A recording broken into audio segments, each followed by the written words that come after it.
And it's that time of year again, Sal. Woo! Yeah! What's up, Rad Dads? Season 4. Welcome back to another season of the Rad Dads, hosted by none other than the two raddest dads on the East Coast. Yeah! Back in studio is Rob and myself. It's been some time, and I think much needed time off. What's up, Rob? Not much, Sal. How have you been? I've been. You've been doing? Huh? I've been doing. Have you been? I'm all right. Happy New Year. Happy New Year to you. How were your holidays? My holidays were great, other than apparently everyone on the East Coast was sick. Oh, dude. Literally everybody. I fucking traveled 13 hours, and my entire family was sick. I thought I was in the clear until 2 days before we were leaving, and I was like, yeah, this is just going to be wonderful. A fantastic drive back home. 13 hours, feeling like absolute turd. Everyone's in for a treat. Probably one of my favorite bourbons we are ranking. Oh, yeah. That's one of Rob's top tree. It's in one of his top trees. It's definitely top 3. Yes. And it's not the bottle I'm staring at. No, it's the bottle that's behind you. That's the bottle empty. that's empty. So, Sal, do you do New Year's resolutions? No. Well, this is going to be a short episode. That was fucking great.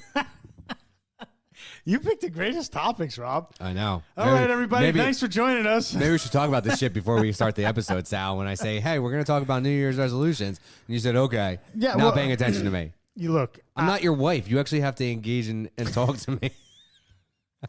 Are you assuming I don't engage and speak to my wife? I'm assuming you yes her. At times. Sometimes. Yeah, sometimes, yes. Just to get through it, yes. I just nod my head. And then you know what? She'll catch me later on and be like, we'll have a conversation. And I was like, what the fuck are you talking about? She goes, we just had this conversation 3 hours ago. I was like, oh, yeah. I'm sorry. I was thinking about something. Almost like, hey, we're going to do New Year's resolutions. And you say, yeah, that sounds good. And we talk about how your New Year's resolutions. Well, look, just because I don't do New Year's resolutions, that's starting this year, doesn't mean that you don't do New Year's resolutions. So do you do New Year's resolutions? No. Oh, so that's a fucking great topic you picked, Rob. So oh my God, we're 3 minutes in. We're killing each other. Jesus Christ, Rob. I used to do New Year's resolutions. So did I. But what I realized is they never lasted. You know what, man? And I felt like, why do you need a new year to set yourself straight? So if you want to do something, just do it. Yeah, exactly. But everybody needs a reason. You know, new year, new you. Let's get to it and I'm a new person every day. I wake up. You sure about that, Rob? Shave my head. It's all good. I wake up every morning, look in the mirror, say, yep, still the same ugly motherfucker I was yesterday. I'm just here another day. And I say thank you to the man up above. I mean, look, I used to do New Year's resolutions. Did they last? I think 1 year I was actually pretty good. And I think most people, their New Year's resolution is, I'm going to eat healthier. I'm going to work out. I'm going to watch what I eat. Do some people stick to it? You know, maybe. I did pretty good 1 year. I was 4 months into it. Worked out, ate healthy, and I looked good. And then it was, you know, that was it. Then he realized he was 40 plus, and what the fuck is he doing? Then a holiday came, and I was like, what's the point? I'm missing all this good food. So, I mean, I feel like I battle that regularly. Like, I try to eat healthy. I try to work out. So I work out 3 days a week or 2 days a week. But as long as I do that and eat somewhat healthy, I'm content. So it's not that we eat or I eat horrible food. My problem is I need to feel that sense of I'm about to burst. And when I get to that point, I hate it. because then I've eaten too much. I was like, and I blame my wife. I said, why'd you let me eat so much? But no, I think so. My family and I have made a point to eat healthier foods. We try to incorporate fish once a week, but it's mainly meat, chicken, and vegetables. And if we're eating out, we do Pizza Fridays. And if it's not pizza, if we're on the road, we'll try to hit like a Chick-fil-A or a Wendy's. Nothing, and it's like Burger King, maybe very rare. That's like a treat. Never, ever, ever. I don't think I've ever eaten at a Taco Bell.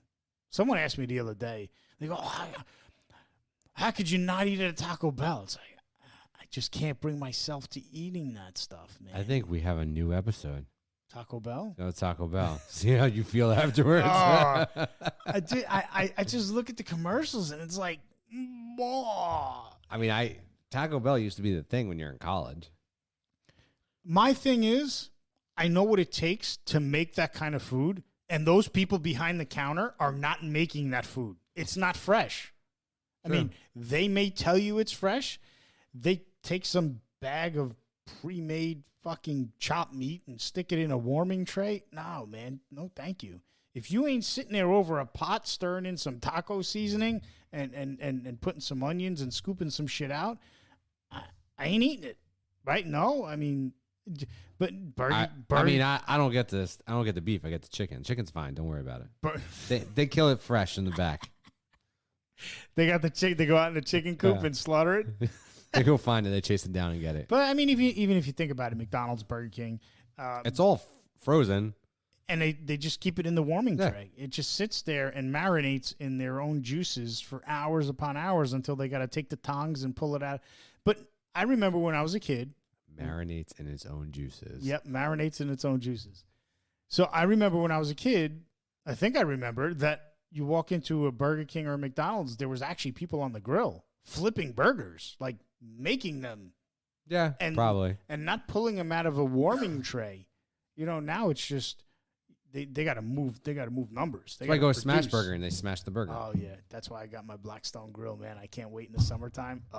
Making smash burgers. I think tomorrow night is sausage, peppers, and onions on the Blackstone. Nice. Oh, I can't wait. That'd be good. I seasoned it. I put it together. I seasoned it. Yeah. Is it like a cast iron? You have to season it like that, or yeah. You got to protect it. If you don't protect it, you're fooked. You got to try it, man. Maybe when we do one of the guys' nights out in the spring, not now because it's kind of cold. Just a little bit cold. Cook on the cast iron. I mean, cook on the Blackstone. So I mean,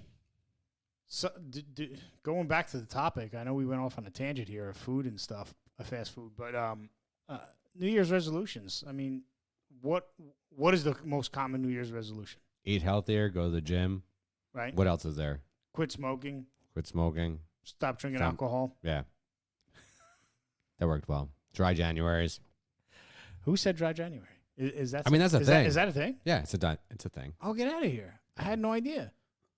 Yeah, we were gonna do it this year. Who? I don't know. The other people who record this episode. That's news to me. I must have missed the memo. Yeah, I missed the memo. Though, did that get stuck in your outbox? Yeah, it got stuck as a draft. couldn't send it. But however, when this may actually come to fruition, I gotta check. But I may give up. A friend of ours gives up alcohol for Lent. Do you know this? No. George gives up alcohol every year for Lent. George. Liquorland. Get out of here. Yeah. So last year I went in there and he's like, yeah, I'm not drinking. Wow. So I was Good like, for him, man. I like that. I was like, maybe I'll join you next year. So I'm thinking about that. So not my dry January. It would be my dry whatever. I'll give up curry for Lent. Curry. You're a big curry guy, huh? No. Yeah, exactly. Oh, so New Year's resolution statistics. People are most likely to give up resolutions by, guess the date. Like the 15th. When are they done with their New Year's resolution? Like when does it all go out the window? How long does it take? 5 days? A little longer than 5 days. 15? 18. Oh, it's not bad. January 19th. So statistics show that by January 19th, everyone's like, the hell with this. I'm going back to eating at 10 o'clock at night, fistfuls of Chex Mix or tubs of ice cream. Interesting. Around 16% of Americans keep some of their resolutions. Around 13% of Americans keep none of their resolutions. Zero. Nada. I'm on the 0 track. Nearly 80% of New Year's resolutions fail across the board. 80%. That is huge. It's amazing. That's some commitment right there from the people. Yeah, do you know what? I wonder how many people in the United States are going to give up their gas stove this year. I was talking to my wife about it today. I was like, hey, we got to replace the gas stove. Dude, how... I only read the article in passing, so I didn't really read everything. All I know is that there's something harmful. I don't know. We've had gas stoves for what, 70 years at this point? All I want to know is who paid for the research, right? Who paid for the research? And is it part of this whole new green initiative with fossil fuels to get everybody on electric? Electric. Don't worry. Our infrastructure. Aren't you an electric guy? Yes. So I know about our infrastructure. So we're good, right? You know, back to our topic here, New Year's resolutions. The most common excuses for why resolutions fail include lacking of willpower. You know, gotta get motivated. Yeah. Some people need a partner to get motivated. Some people are self-motivated. But lacking of willpower, forgetting, and just being downright lazy. Get your ass off the couch. Get that granola bar or that freaking bonbon out of your mouth and hit the gym. Granola bar is actually good for you. Bonbon, not so much. It depends. What's in the granola bar? What's in the ingredients? You got to look in the ingredients these days, man. There's... I only buy Al Natural. Yeah. I don't buy shit. I don't go shopping. So Rob and I were having this conversation earlier, and I told him, I said, the food we eat is killing us. If you don't look at the ingredients and what you're buying, they hide shit. Like Sal wants to live from the land. So I was watching a video. You should watch the Zac Efron episode on Netflix. The actor? Yeah. What about him? He does. You have Netflix, right? Yeah. You should watch his. I forget what it's called. I'll find it afterwards. But he has a special where he travels the world and like lives with people, visits people who are essentially do that, but different cultures. And he meets, like, there was one that we just watched in Australia where the people were vegan and they ate. I'm not saying this is the right or wrong, but everything was like mushroom based, or like they grew everything. Shrooms are good for you. I know. But everything like in the house was self-sustaining. Like there were mushrooms, there were herbs, there were whatever, and everything in the house was there. And because they had an irrigation system running through, like it was pretty cool. The pharmaceutical companies don't want you to, doctors and pharmaceutical companies don't want you to know that there is a natural way of healing what you have and curing what you have. There is an herb for an ailment that you have. And it's aggravating that the first thing they want to do is give you a pill. Like for cancer. First thing they want to do is give you chemo. Because right before this episode, I was looking at a good friend of ours who runs another podcast, who was probably one of the first people we interviewed that never had aired because we essentially fucked it up, I think. It was the second person we interviewed, first person we interviewed. JP? Yeah. Completely messed it up. That was a 4-hour, oh my God. Oh, it was a 4-hour, yeah, it was probably one of our best, like. Yeah, and we screwed it. And we didn't screw it. The fucking recording didn't take, whatever. Our but audio engineer did. Yeah, fuck you. So she interviewed someone about, and I don't know how to pronounce this. Do you know how to pronounce that? What am I reading? The AYU. Overdick.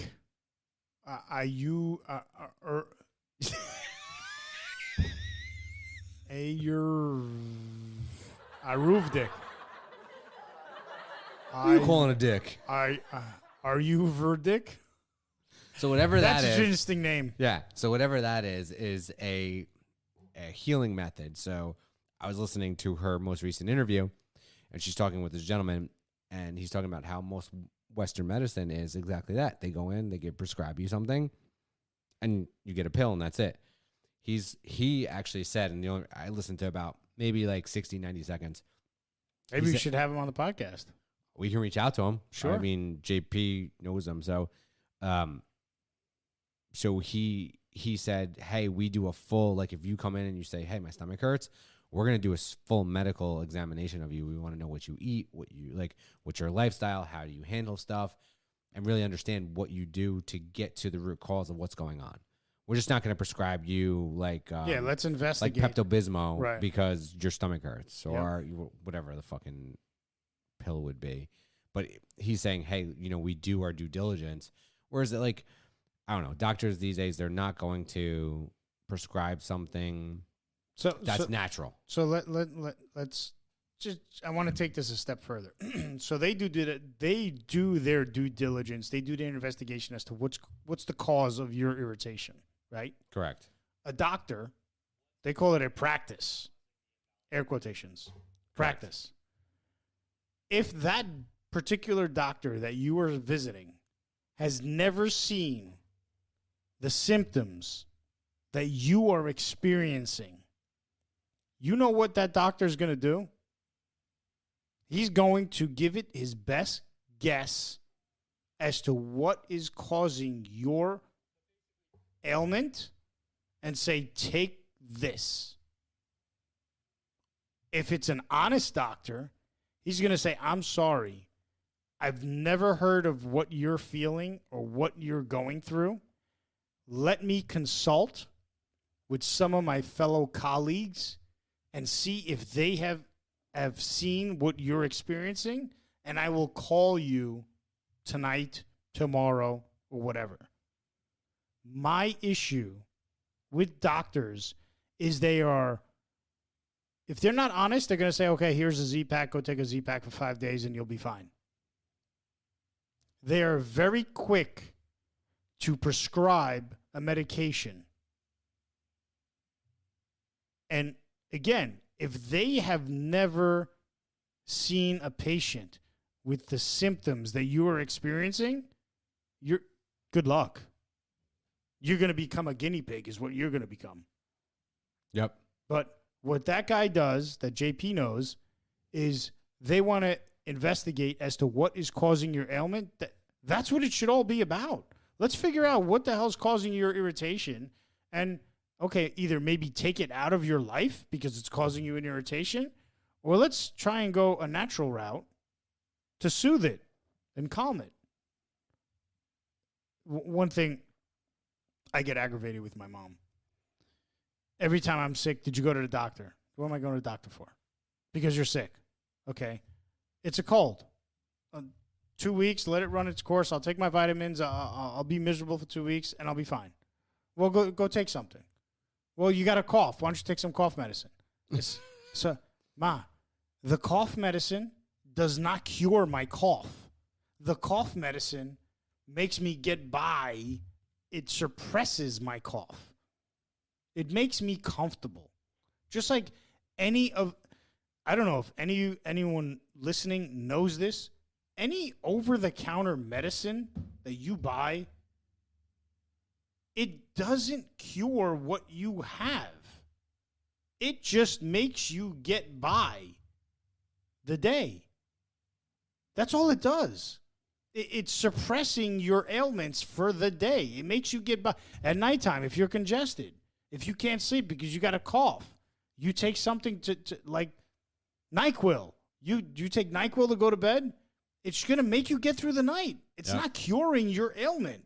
It's just a relief. It's not taking away what you have. It's saying, you take this, in about 30 minutes, you're going to pass the fuck out, and you're going to maybe enjoy your sleep. Some people get up groggy. Some people feel refreshed. Me, I get up groggy. If you hate being congested and breathing through your mouth at night because you get up every 30 minutes because you got cotton mouth, then take something that'll get you through the night. That won't make you congested. But there's a lot of people that don't understand that. I much rather And it sucks letting my cold run its course, then take and put a chemical in my body. You know what I take? I take Airborne. It's just hyped up vitamin C. Just pumps up your vitamin C. Yeah. I just keep taking them. That's pretty. My wife yells at me because I don't take anything, but it is what it is. I take you know the regimen I'm on. Yeah, he takes. So he's like my mother when. So recent, what I've been incorporating in my daily routine, I make myself fresh lemon ginger turmeric tea in the morning. But I told you what I do when I wake up, right? I have I lemon juice and hot water. So I've incorporated that. I didn't do warm. You gotta do warm. I go down in the morning. Gotta do warm. Cut a lemon in half. I do the whole. You gotta do the whole lemon. Man up. Do the whole lemon. I do a half, right? Half a glass of water, half a lemon. You gotta do more. I drink it. I go upstairs, shower, make my coffee, and I come down and then I do my thing. No, you need to do your. What's your the difference water? between cold lemon water? There's a difference. I Yeah? don't know. I used to do cold too, but warm water is better for you apparently. So I do warm water. I used to do half lemon, but then I read a whole bunch of stuff and they said it would like instead of the half, do the whole. Yeah, I do the whole because some you don't get enough out of. Like some of the lemons just aren't. So that's why I do a half a glass of water, not a whole. Yeah, I do a mug, essentially like a coffee cup. I just heat it up, and then I'll do also. So let me ask you this: do you heat it up in the microwave? No, I have the hot water thing. What hot water? Oh, yeah. Okay. So, but then I do that. I drink that, and then I drink big glass of water on top of it, cold water, and then I. So you chase it with a tall glass of water? Yeah. Pussy. I do the warm mug, and then I take a glass of water. So then I get ready, and then I have my cup of coffee. I didn't look into this, but I watched a video, and this guy said, if you want to take if you do an experiment, go to the store, buy two shrubs, two plants. One plant you water from your faucet. The other plant you microwave water, let it cool down, and you water the plant. He goes, I guarantee you after 7 days, that plant after 7 days that you're watering from the microwave water is dead. Why is that? They're saying microwave food, everything is using the microwave is not good for you. Oh, here we go. This is a conspiracy. Listen, you and your gas stove, and now you want to see. Shit Look on my at that. microwave? They're shitting on Do our. you use a microwave? Sporadically, Oh. not very often. I hate the microwave. Really? I'd much rather put it in the oven. It takes longer, but I much rather put it in the oven. Oh, My God. gas oven. Yes, my gas oven. So All right. back to the topic. All right. So instead of killing yourself with the microwave, you're killing yourself with the gas oven. Don't fucking worry about it. So I'm not killing myself with the oven. It's just asthma. I'm giving myself asthma. That's what it is. You're good. So do you want to kill yourself with radiation, or you want to give yourself asthma? I'll take asthma. Okay. So the most popular resolution every year includes eating healthier, being more active, and managing finances better. Well, this is the time of year to get your finances in order. I think last year around this time we had Rich on from Dynamic Wealth Consulting, right? Rich Latito. Yes, I think we have to have him on or your guy. My guy. You got a guy? Yeah, I got a good guy. I gotta schedule. I gotta schedule him. I'm actually talking to him next Friday, so I'll get him on the books. This is where we talk about getting your finances in order, your checking, your savings, and reevaluating your situation. Where you at? What you want to spend? Your needs and wants. So I have a lot of needs and wants. So anytime somebody in my house says, "Dad, can you buy me this?" I said, "Okay." We have 2 columns. There's a column. It's a need column and a want column.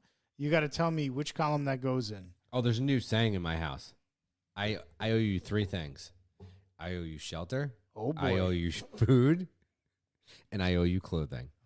Anything besides that, I don't owe you shit. Is not necessary. So I tell my kids, which column does your thing fall in?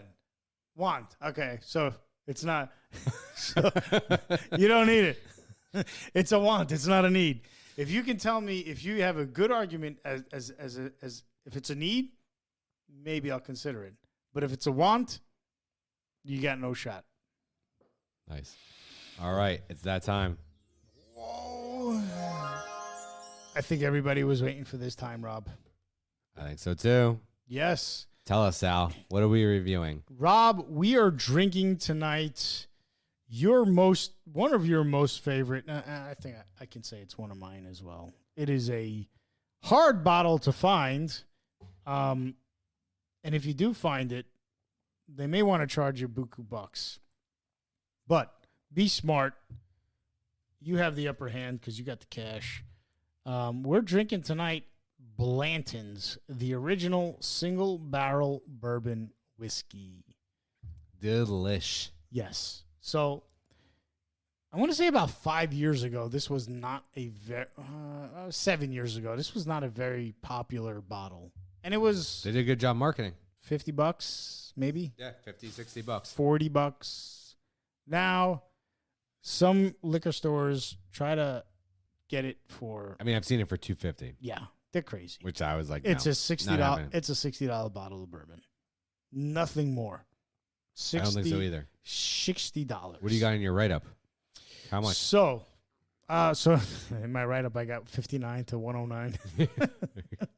If you're on the high, dude, if you really want it, pay the money. If you really want it, I think you can pay up to $80, $90. I think anything more than that, just pass. Because you'll find it at somewhere. If you really want it, just reach out to us. Rob's got a stash of like 107 bottles. Sorry. Not anymore. I don't. He'll send you 2 ounces for $50. Alcohol classification is bourbon. Blanton's Distillery.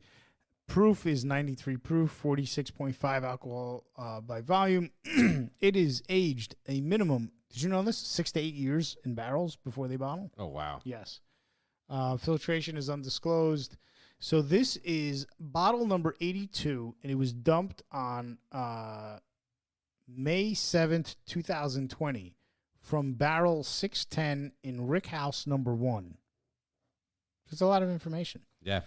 Awards, they won the 2019 Silver Medal San Francisco World Spirits Competition Award. In 2022, just last year, they won the International Wine and Spirits Competition. Color is amber. Price point, like I said, it is, depending on where you are, anywhere between 59 and, like Rob said, 2-something. If you're in that 2-something range, I'd hold off. It's a $60 bottle of bourbon. That's what it comes down to. Little history for Blanton's. Single barrel bourbons started with Blanton's in 1984. Nearing retirement, master distiller Elmer T. Lee was tasked with creating a bourbon of exceptionally high quality.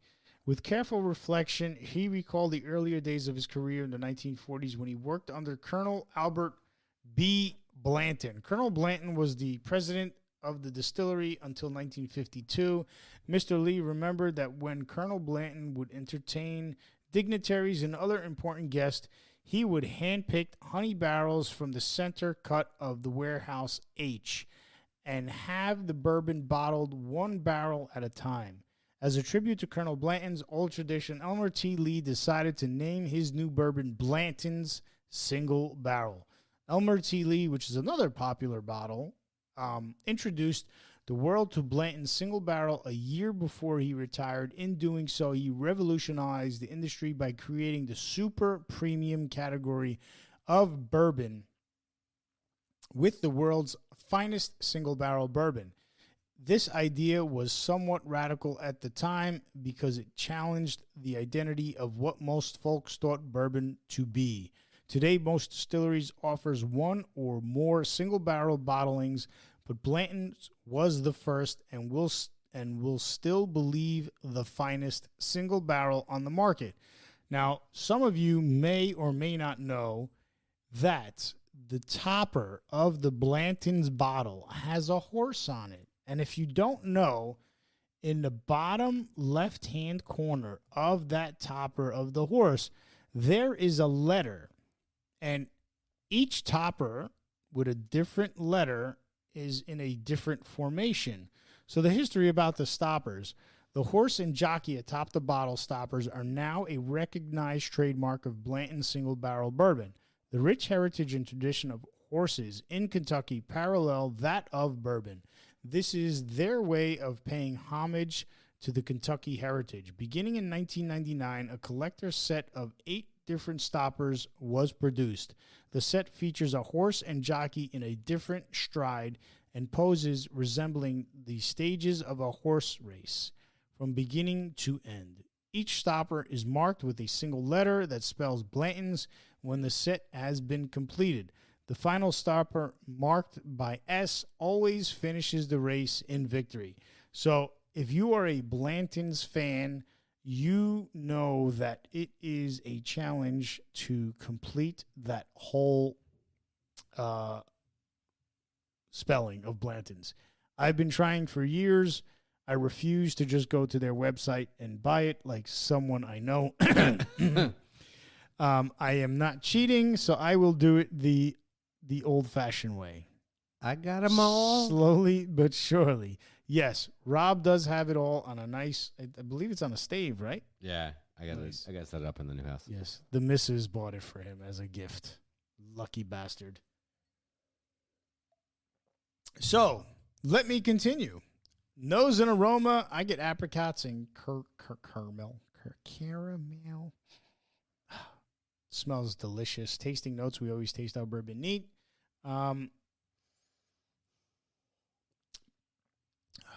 I get caramel, a little sweetness to it, some apples. Everybody's palate is different, so Oh, shut you the may fuck up about that. you may be listening to this and saying, "How the hell do you taste apples?" Or how the hell do you taste, I don't know, apricots? But that's what I'm getting right now. I just washed my palate down.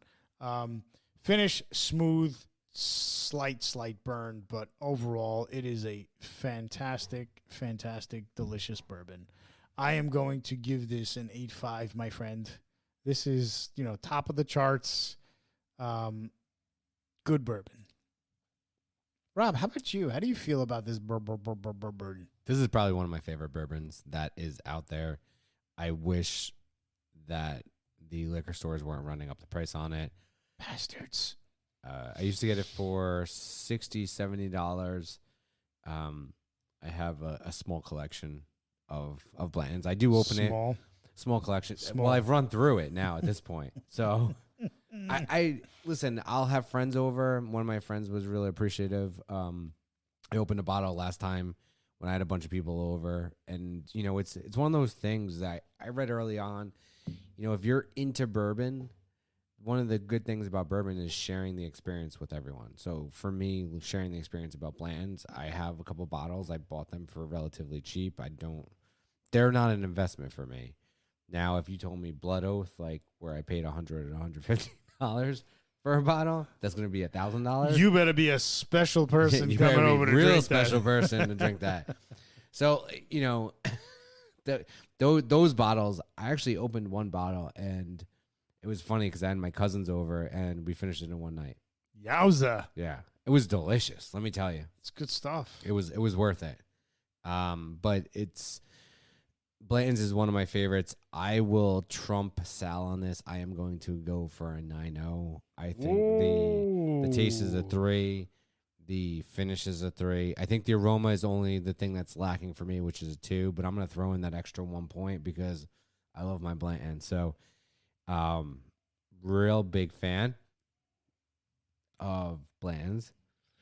And I can't say enough. It's real good. I love the marketing of the He's jockey. stumbling to find words for Blantons. He's so in love. I think the aroma on the dry glass and even in the wet glass, it is a sweetness. It's a caramel. I gotta say that I'm a little disappointed with the third glass. The aroma in the third glass, it kind of dissipated rather quickly. Like you now you have a smoke. Yeah. Yeah, now Hold you have on. a smoke. Oh yeah, look at that. Yeah. So that's Wow. The dry glass is really cool. I think that's a real, if you're into bourbon, I highly suggest it because I only put a little bit in there because the bottle we had, there wasn't a lot left. So I put a little bit in there, but there was a sweetness when we first did it. And I actually said it smelled like maple, which was between a maple and a caramel. But now it's dried a little bit more. Now it smells You get the smokiness. oak, Yeah, you get the oakiness. I'd like for you guys to comment on any of our posts when we post about bourbon. Try the third glass method. Let us know what you think. Let us know what you smell. I think I want to make that a post on our I think you IG. should, because I think it's a awesome. Try the third glass method. Yeah, I think it's a real good thing that we came up with, or Sal came up with, and I think it adds another avenue of bourbon tasting. It gets the undertones of what you're drinking. Yeah, And it's amazing.